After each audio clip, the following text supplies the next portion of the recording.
What I ask people to do is question beliefs.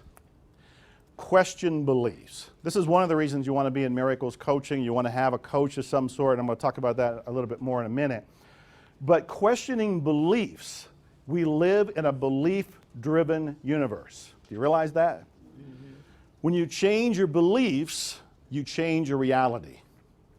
How many here would like to attract money? Yeah, everybody probably should put up their hands. You know one of the reasons that we don't? And I used to block it. Do you know one of the reasons? Yeah, we have this thought in our head. You can all complete the sentence. Money is the root of all. That's a program in our head.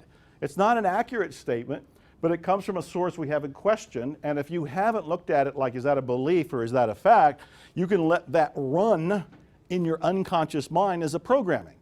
And that programming will set it up so you don't have much money. It will allow some money. Have you ever noticed that you usually can squeak by? Have you ever noticed that you're able to get just the amount of money you need to pay your bills?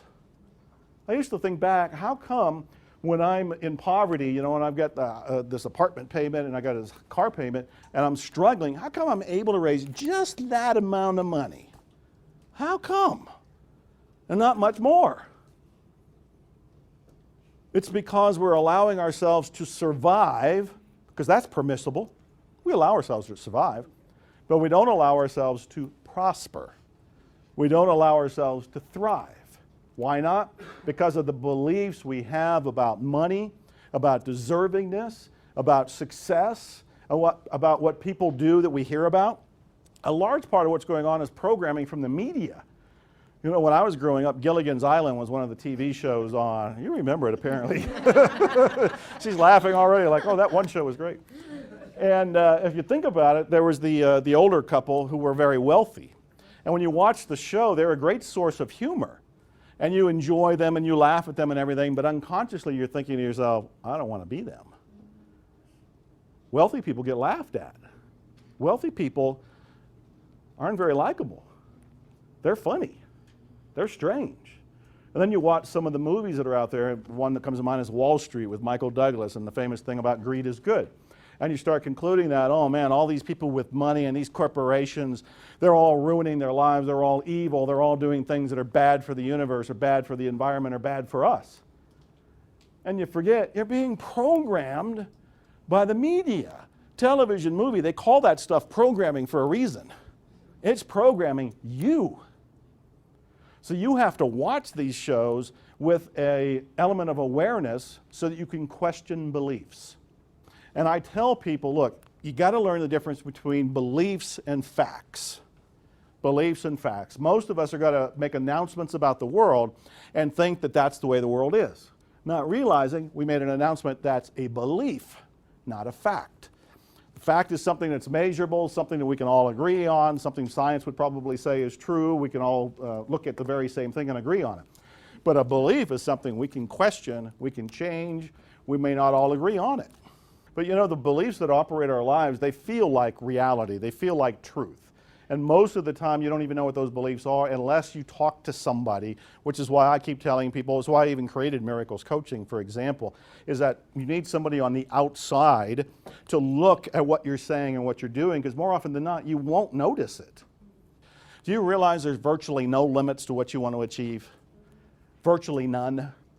I mean, I've recreated myself as a musician. A year and a half ago, I had made a commitment that I was going to make this CD and that at the end of this year, listen to this, at the end of this year, I would be standing up and saying, I made my first CD and I'd give it out at Christmas and say, here's your Christmas present to everybody. But last December, last January, the editor of Austin All Natural magazine came to me and he said he wanted to put me on the cover of the magazine. And I said, well, that's nice, that's flattering. And I said, for what? And he said, it could be for whatever you want.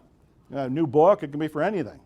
And I thought, well, when? And he said, well, the sooner the better, within the next couple months. And I thought, my original idea was to come out with a CD by the end of this year, but he wants to put me on the cover of the magazine. Could I come out with the CD in 3 months rather than 10 or 11 months?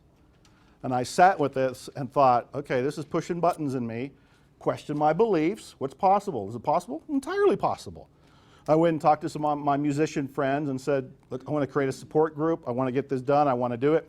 And in fact, we made it a win-win. 2 other musicians and myself all agreed to get a CD done, 1 each, within 3 months, so it was all done for the magazine. 1 day before the deadline, all 3 of us were handing our CDs to each other, and I ended up on the cover of Austin All Natural with my first CD. You can have that. And to show you how this works, that's cool, right? I'm tickled and everything. I'm showing it on different levels for you. It's like I changed one, wouldn't it be cool to have a CD done by the end of the year, to wouldn't it be cool if I actually had it done in 3 months? And wouldn't it be cool if that's why I was on the cover of the magazine? Please relate to all of this. Whatever you're trying to do, we all go through those periods of insecurity, those periods of questioning things, and I'm talking about questioning beliefs here. This is how it works. You know, I'm questioning beliefs. I'm questioning what's possible. I am actually doubting limits. When people say it's not really possible, I go, why not? Why isn't it possible? What can we achieve? What would be better than even what we've already been talking about? And I keep wanting to up the ante because this is how I'm exploring the gusto of life. You know? Is this cool or what? Yeah.